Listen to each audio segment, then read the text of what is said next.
Everyone, मैं Monika Punia selected as a Delhi police sub inspector through SSC CPO 2019। स्वागत करती हूँ आप सभी का मेरे यूट्यूब चैनल पे।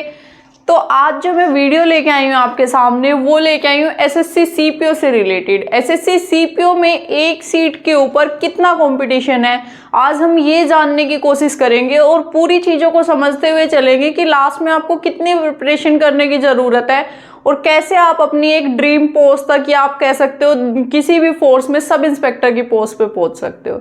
तो अब हम सीधा अपने टॉपिक के ऊपर आते हैं कि कितना कंपटीशन है मैडम पर सीट पे, क्योंकि आपका एग्जाम जो है 20 से 22 दिन में आपका एग्जाम आने वाला है। तो आप लोग भी वरीड हो कि हाँ मेरा हो पाएगा नहीं हो पाएगा। तो आज मैं आपको सारी चीज़ें क्लियर कर दूंगी, इसके बाद आपको कुछ भी और देखने की ज़रूरत नहीं रहेगी और you will feel confident and motivated at the end of this video. This is my guarantee to you. तो सबसे पहले हम देख लेते हैं कि एसएससी सीपीओ 2022 के अंदर कितने फॉर्म भरे गए हैं। ये एक आरटीआई रिप्लाई के थ्रू हमने पता किया है कि एसएससी सीपीओ 2022 में कितने टोटल फॉर्म भरे गए हैं। तो जो आपके टोटल फॉर्म भरे गए हैं वो ये हैं 75, 13, 30, मतलब 7.5 लाख फॉर्म भरे गए हैं आपके। तो इसमें से ये जो एक्स्ट्रा वाले फॉर्म है ना, इतने तो आप ऑलमोस्ट मान के चलो कि रिजेक्ट हो ही जाते हैं, क्योंकि बहुत सारे स्टूडेंट्स बहुत सारी गलतियां करते हैं अपने फॉर्म भरने में और उसकी वजह से आपका फॉर्म रिजेक्ट हो जाता है। और जो हमारी वैकेंसी है वो लगभग 4300 वैकेंसी है अपने पास। तो जो पर सीट कॉम्पिटिशन बनता है अभी, पर सीट जितने फॉर्म भरे गए हैं उसके अकॉर्डिंग ये कंपटीशन बनता है 174। फिर मैडम आपने ये सब क्या कहानी लिखी हुई है, सारी चीज़ें समझाती हूँ, वीडियो में एंड तक बने रहना। माइट भी ये वीडियो थोड़ी बहुत लंबी हो जाए। जो मैं आपको ये अटेंडेंस परसेंटेज लिखा हुआ है मैंने, अटेंडेंस परसेंटेज का मतलब क्या होता है कि कोई भी गवर्नमेंट जॉब का जो एग्जाम फिल करते हैं अपन, तो पूरे लोग कभी भी अपीयर नहीं होते हैं। इसी सीपीओ की कंडीशन देख के तो आपके होश उड़ जाएंगे। तो मैं आपको पुराना डाटा बताती हूँ पहले। जो एसएससी सीपीओ 2019 हुआ था जिसके अंदर मेरा सिलेक्शन हुआ है, उसमें 38% स्टूडेंट्स की जो अटेंडेंस हुई थी, मतलब टोटल जितने फॉर्म भरे थे उसमें से 38% ही स्टूडेंट्स ने एग्जाम दिया था। उसके बाद जो अपना होता है सीपीओ 2020 का एग्ज़ाम, तो उसमें सिर्फ 33% लोगों ने एग्ज़ाम दिया था। ये सब भी डाटा मैंने आरटीआई के थ्रू वेरीफाई किया है, तो ये वहाँ से निकल के आया कि 33% लोगों ने एग्ज़ाम दिया था।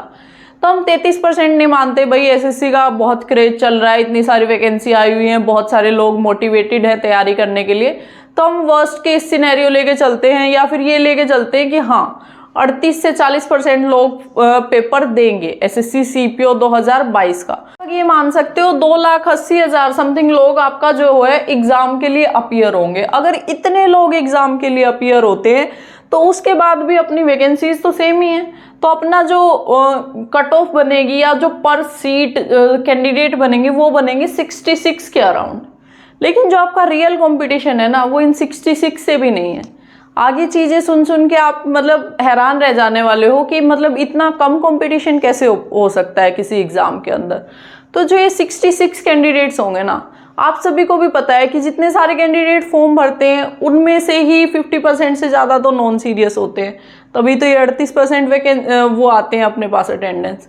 और जितने लोग एग्ज़ाम देने जाते हैं उनमें से कितने परसेंट लोग होते हैं ऐसे, आप कितने परसेंट लोगों को जानते हो जो ऐसे ही एग्ज़ाम देने चले जाते हैं just for sake of experience, या फिर ये बोल सकते हो आप कि हाँ वो एक बार देखने के लिए चले गए, या फिर जिनकी बहुत अच्छी तैयारी नहीं है। तो वैसे टाइप के लोग भी मेरे अकॉर्डिंग मुझे ऐसे लगता है कि लगभग 40% के आसपास लोग ऐसे होते हैं जो ऐसे ही एग्ज़ाम देने के लिए चले जाते हैं, या 50% भी हो सकता है ये आंकड़ा।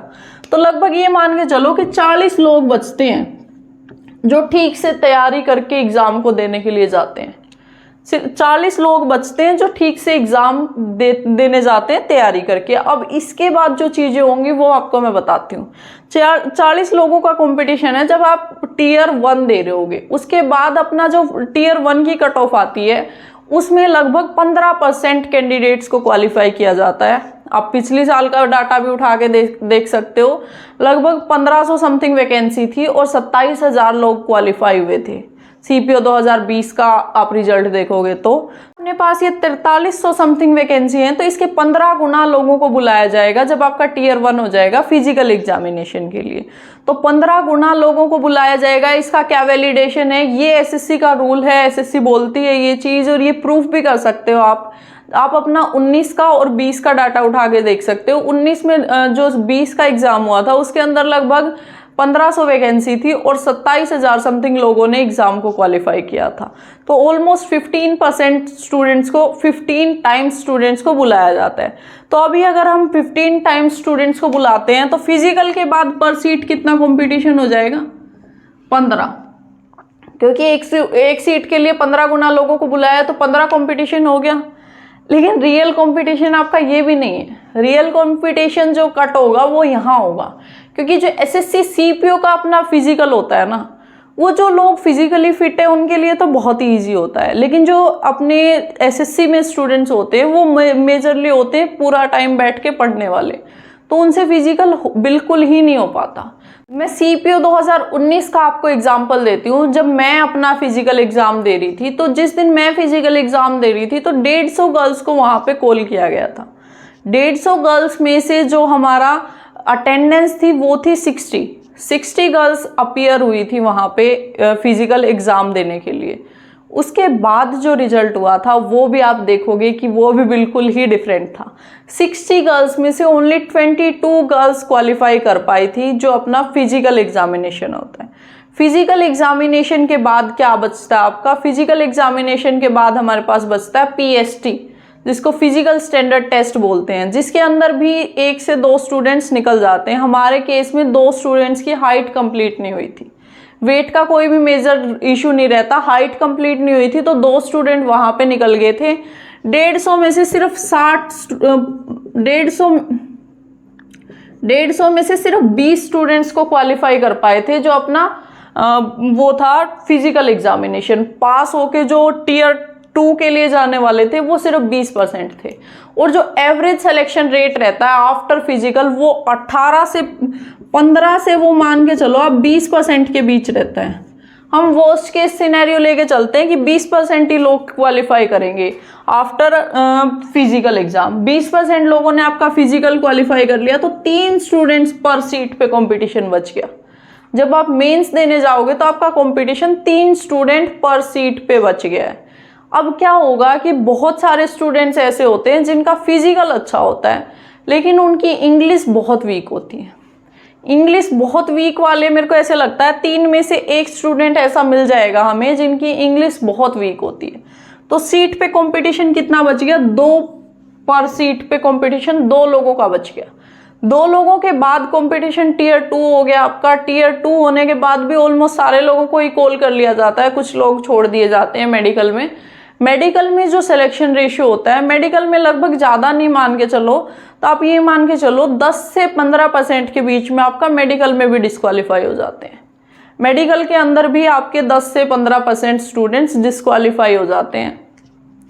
तो ये 1 सीट के ऊपर 2 लोगों का जो कंपटीशन है वो भी पूरा नहीं बचता है। ये कंडीशन होती है एसएससी सीपीओ के एग्जाम के अंदर। अगर आप यही चीज़ें बाकी एग्जाम्स में देखोगे तो आप पाओगे कि वहाँ पे 2-2, 2,500 हजार कैंडिडेट्स का 1 सीट के ऊपर कंपटीशन होता है और यहाँ पे 2 लोग भी पूरे नहीं हैं 1 सीट पे कंपटीशन के लिए। अगर मान लो अगर आपने मेडिकल क्वालिफाई कर लिया और आप एक ठीक ठाक पढ़ने वाले स्टूडेंट हो तो आप कोई ना कोई जॉब तो अपनी पक्की कर ही लोगे। तो क्या आप इतना भी नहीं पढ़ सकते हो कि हाँ आप एक कैंडिडेट को पीछे छोड़ दो? अगर जॉब लेनी है तो एक ही कैंडिडेट को तो पीछे छोड़ने के लिए बोल रही हूँ मैं, उससे ज़्यादा की तो कुछ बात ही नहीं चल रही। तो आप इतना भी नहीं पढ़ सकते हो कि एक कैंडिडेट को पीछे छोड़ दो। इतना तो मैं ये बोलती हूँ आपको 20 दिन में पढ़ा दूंगी मैं, अब जो आने वाले 20 दिन है। और वैसे भी मेरे को परसों से आपके लिए जो 20 डेज रिवीजन सीरीज है वो स्टार्ट करनी है। अगर आपने अभी तक मेरे चैनल को सब्सक्राइब नहीं किया है तो मेरे चैनल को सब्सक्राइब कर लो, उस 20 डेज रिवीजन सीरीज का पार्ट बनो। जो दिल्ली पुलिस हेड कांस्टेबल के स्टूडेंट्स हैं, स्पेशली जिन्होंने मेरे साथ 20 डेज रिवीजन प्लान किया था, वो सारे स्टूडेंट्स लिख के बताएंगे कि आपको वो रिवीजन प्लान का कितना बेनिफिट हुआ था और कितने अच्छे से आप एग्जाम के अंदर परफॉर्म कर पाए। तो यही था मेरी तरफ से इस वीडियो के अंदर। आपका कंपटीशन मैंने आपको पूरा बता दिया है, इसका सॉल्यूशन भी मैंने बता दिया है कि मैं करवाऊंगी आपका सिलेक्शन। आप सिर्फ पढ़ने वाले बनो, 20 दिन मेरे साथ आप पढ़ के दिखा दो बस मुझे, उसके बाद बाकी सिलेक्शन की गारंटी मेरी है। Again thank you so much for watching my video. अगर ये वीडियो अच्छी लगी है तो मेरी वीडियो को लाइक करना, मेरे चैनल को सब्सक्राइब करना और इन वीडियोस को उन सारे लोगों तक फैला देना जो सोच रहे हैं कि इस बार तो मेरा सिलेक्शन नहीं हो पाएगा, मैं अगली बार के लिए तैयारी कर लेता हूँ या मैं कुछ और पढ़ लेता हूँ। और भी जितनी इंपॉर्टेंट वीडियोज़ हैं SSC CPO से रिलेटेड, मैंने डिस्क्रिप्शन बॉक्स में सबका लिंक दिया है, आप वहाँ से भी जाके देख सकते हो और मेरा चैनल विजिट कर सकते हो। Bye bye.